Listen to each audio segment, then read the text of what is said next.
Valley of words के प्रति धन्यवाद ज्ञापित करता हूं। साहित्य को संवर्धित करने, साहित्य को सम्मानित करने और साहित्यकारों को भी सम्मानित करने की दृष्टि से इस संस्था के आयोजन बहुत प्रशंसनीय हैं। मुझे इस संस्था ने अपनी किताब ज्ञान का ज्ञान के लिए नॉन फिक्शन ग्रुप में सम्मानित करने की घोषणा की है। मैं अनुग्रहित हूं और यह पुरस्कार प्राप्त करने की स्वीकृति भी देता हूं। हमारे देश में भारतीय दर्शन को लेकर हिंदी में पुस्तकों की कमी है। उच्च कोटि की पुस्तकें अंग्रेजी में उपलब्ध हैं, हिंदी में भी कम है, लेकिन लोगों की रुचि भारतीय दर्शन में, विशेषतया उपनिषद दर्शन में और ऋग्वैदिक कालीन समाज में ज्यादा है और यह रुचि बढ़ी है लगातार। यह प्रत्येक भारतवासी के लिए और जो लोग दर्शन के विषय में रुचि लेते हैं उनका उत्साह बढ़ाने वाली है। ज्ञान को अपने भारतीय चिंतन में माना जाता है कि ज्ञान की प्राप्ति परम आनंद देती है। गीता में ज्ञान के लिए कहा गया है, न ही ज्ञानेन पवित्रमिहि विद्यते। ज्ञान से पवित्र इस सृष्टि में कोई दूसरा तत्व नहीं है। सामान्यतया किसी वस्तु, व्यक्ति अथवा रूप के प्रति हमारे मन में उस वस्तु या व्यक्ति को देखकर जो संवेदन उठते हैं उन्हें ही ज्ञान कहा जाता है। अर्थात ज्ञानी और वस्तु का आमना सामना और ज्ञानी उस वस्तु को समझने की कोशिश करता है। इसलिए हमने अपनी पुस्तक में ज्ञान को भी समझने की कोशिश की है। उपनिषद दर्शन सारी दुनिया में लोकप्रिय है भारत का। उसमें भी सबसे पुरानी उपनिषद है ईशावास्य उपनिषद। यह है यजुर्वेद का अंतिम अध्याय है, 40वां अध्याय। यह उपनिषद पढ़ते समय मुझे बहुत पहले एक सुंदर अनुभूति हुई थी। माना जाता था, कभी माना जाता रहा होगा, अभी भी कुछ इसकी ध्वनियां मिलती हैं कि सांसारिक ज्ञान बेकार है और सांसारिक या मेटाफिजिकल ज्ञान ही श्रेष्ठ है। लेकिन ईशावास्योपनिषद के ऋषि ने बहुत सुंदर ढंग से कहा कि जो लोग सांसारिक ज्ञान या अविद्या में रुचि रखते हैं,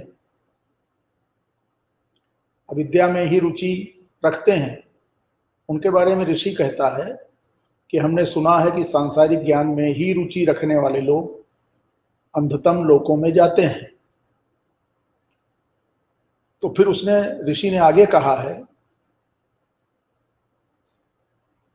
कि लेकिन जो सांसारिक ज्ञान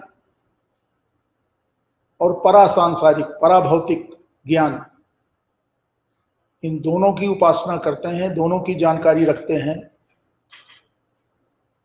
वह सांसारिक ज्ञान के माध्यम से संसार के कष्ट पार कर जाते हैं और परासांसारिक ज्ञान के माध्यम से परम सत्य को उपलब्ध होते हैं। अर्थात यहाँ पर दोनों ज्ञान की शाखाओं की प्रशंसा की गई है, दोनों में कोई अंतर विरोध नहीं है। दोनों को जीवन के लिए उपयोगी बताया गया है।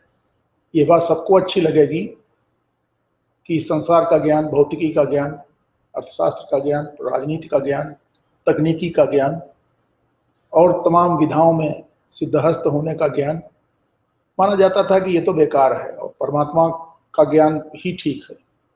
लेकिन उपनिषद के ऋषि ने बताया कि ये ज्ञान भी जरूरी है संसार के लिए। इसी प्रकार कठोपनिषद में नचिकेता, अल्पवयी नचिकेता और यमदेव के बीच प्रश्नोत्तर है। यह प्रश्नोत्तर बड़ा प्यारा है।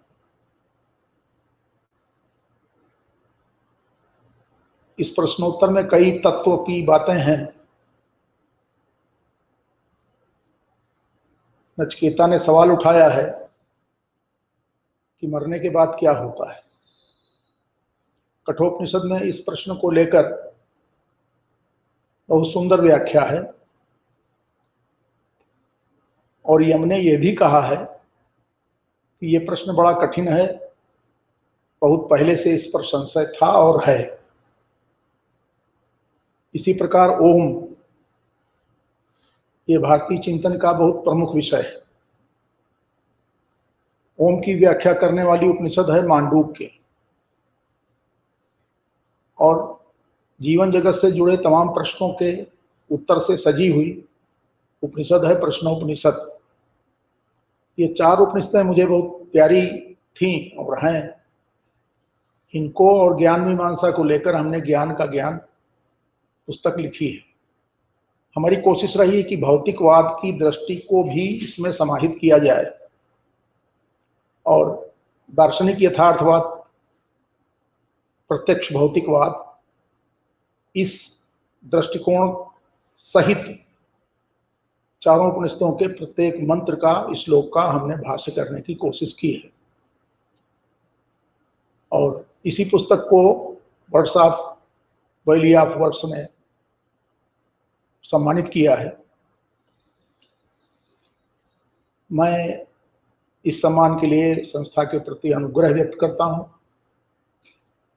और उम्मीद करता हूं कि इस प्रकार की पुस्तकें सरल भाषा में लोगों को भारतीय दर्शन से परिचित कराने वाली होती हैं। ऐसी पुस्तकों का प्रचार प्रसार और होना चाहिए।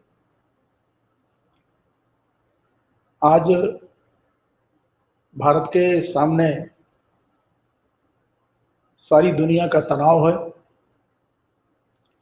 और भारत का राष्ट्र जीवन बहुत प्राचीन काल से ही विश्व को एक परिवार जानता रहा है।